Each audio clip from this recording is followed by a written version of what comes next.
A short dormancy period indeed. It's go time for this Cycnodes orchid. We're going to repot it, all coming up at the Orchid Hut.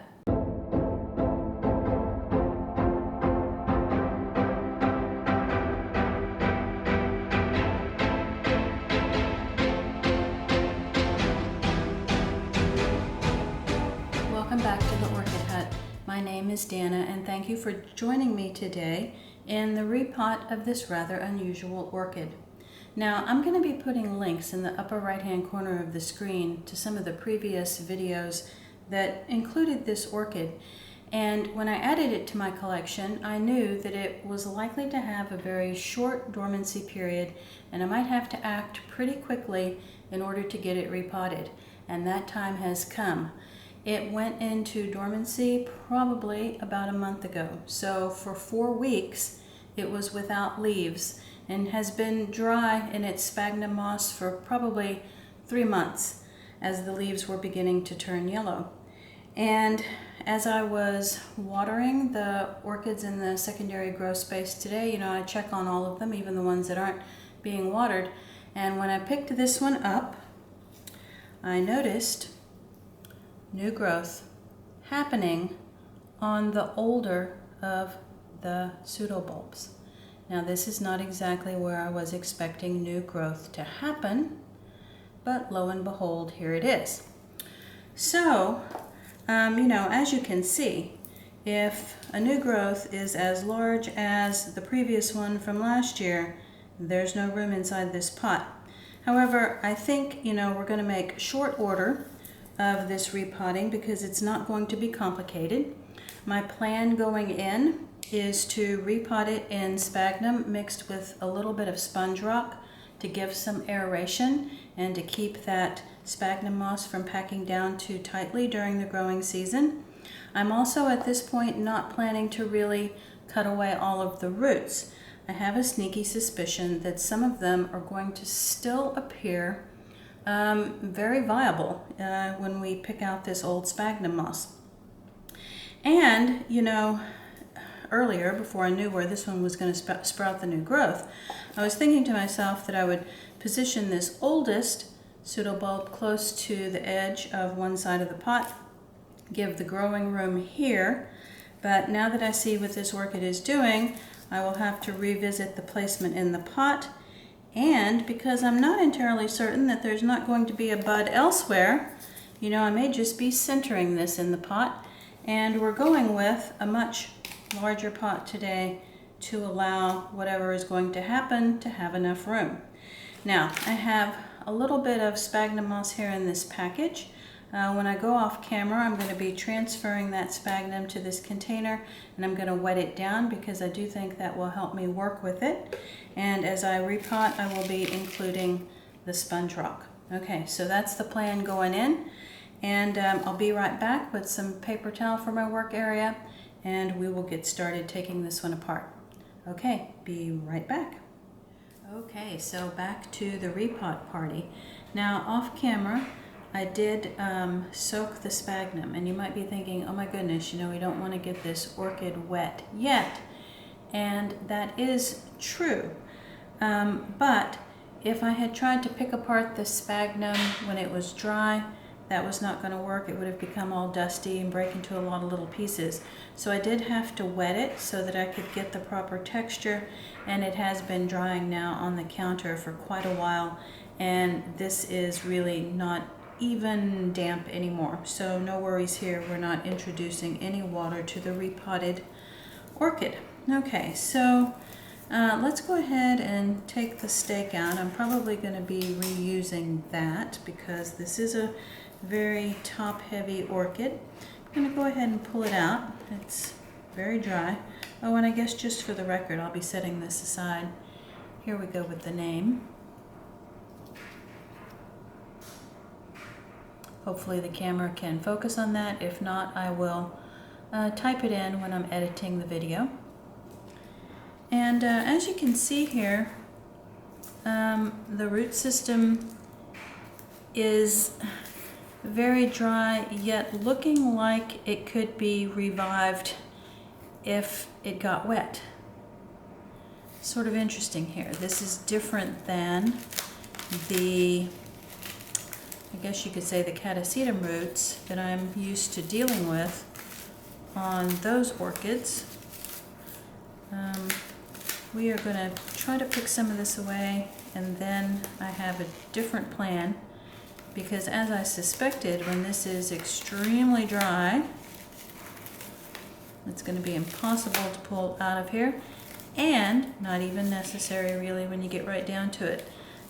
This sphagnum moss is not in any way deteriorated, rotted,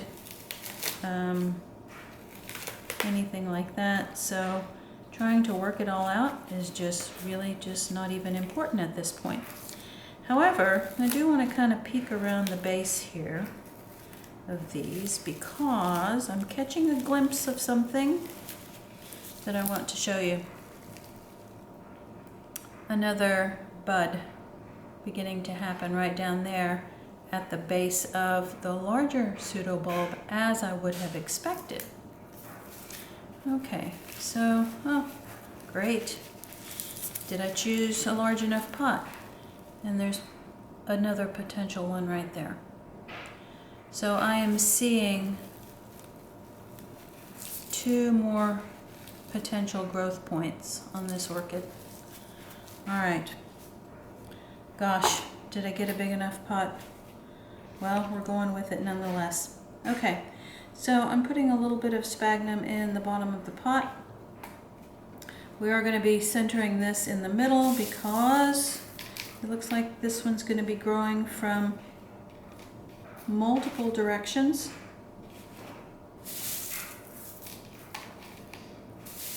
Again, the sponge rock is to kind of just keep some of the airiness in the sphagnum. I think that might be too much. Yes, okay. So we have potentially a new growth here, a new growth here, and a new growth here on the back side. So I am going to be centering this, trying to give each of those points an equal amount of space.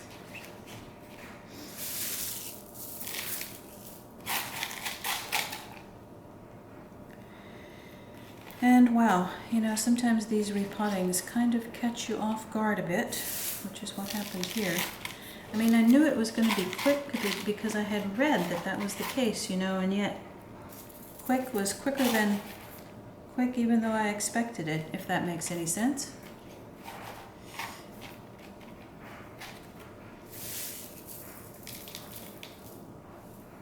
I'm hoping at some point this is going to feel like it can stand on its own. I am going to be putting it in another decorative pot that has some weight to it, because this is just so top heavy. You know, this pseudobulb is clearly just filled with moisture, and it's heavy.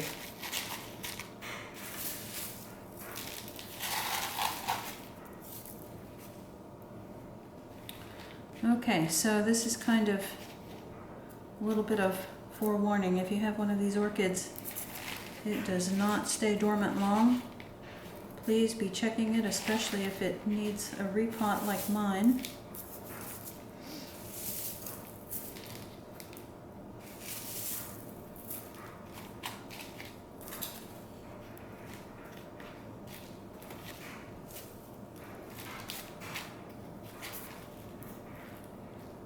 Even if I let go of this right now, I'm afraid it's going to tip the pot over. So I'm still hanging on here.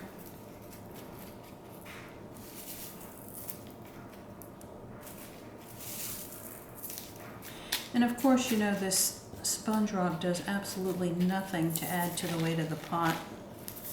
Absolutely nothing. The sponge rock itself is just so airy. Okay, now we're getting somewhere.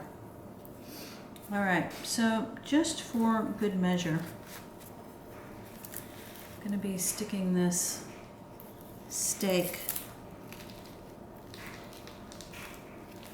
in the same spot that it was, because there does not seem to be any new growth right there. And just for the moment, I will probably get some of my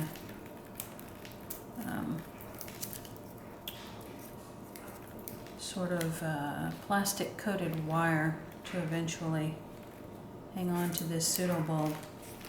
And now, because it's a little bit easier to handle, I'm going to go ahead and tidy it up a bit. I'm going to cut off the stems from where it grew last year just a little bit more. I'm going to go ahead and peel away some of this outside sheath material. It is not a necessary thing to do. However, when this one moves outdoors for the growing season, there will be more opportunity for this bulb to get wet, you know, especially if, say for example, it gets caught in the rain, or, you know, water splashes on it, even if it's not intentional. And all of those dry sheets can cause water to collect, and then, you know, you've kind of got a bit of a situation where if it doesn't dry quickly enough, there's moisture being held up against the bulb, and it may not appreciate that. So while I'm not, you know, just being super picky here and trying to get off every last piece, I am removing the bulk of it so that we kind of eliminate that situation all the way from the top down to the bottom. And I realize the top of the orchid may be off camera, so that's kind of how it looks after I'm finished. You see a little bit more of the green bulb. And I'm gonna pat this down just a bit, not too much. And I'm gonna take another little quick break here. I wanna get a little bit more of the sponge rock and a little bit more of the sphagnum. I'll clean up this mess, and then we will do the final little bit of topping off the pot.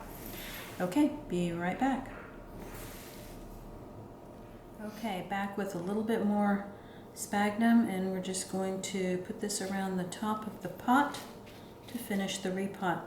When I began to pick up the paper towel from the previous part of the video, there was enough sponge rock there. Once I collected it up, I didn't have to go get any more out of the garage, and that was great. So I ended up having enough sponge rock, and I just reached over and got a little bit more of the sphagnum. That little tiny package really just expanded once I got it wet, so I even have some sphagnum moss left over for another repotting at some point. You know, I typically don't use a lot of sphagnum in my repots. This is probably certainly an exception. But it's how the orchid was potted previously, and yeah, we're just going to give it a go, see how this works. I have a feeling it's an extremely thirsty orchid. Alright, I think that's going to do it. Let's put the tag back and just give a quick review here where the new growths are happening. There is one right down here where my finger is. That's the largest of the three. Definitely keeping an eye on that. The other two smaller ones now are slightly beneath the loosely packed sphagnum. And in order to not disturb that, I think I'm going to dig down there to try to get them back on camera. But I'm imagining in another day or two they will emerge above the surface. Okay, so no watering for this one. I will be putting it inside a decorative pot so it does not tip over. And thank you all so much for joining me in this video. If you learned something new, please give it a thumbs up. The subscribe button is coming up in the bottom right hand corner of the screen, and don't forget the notifications bell to let you know when I've posted something new. Talk to you next time.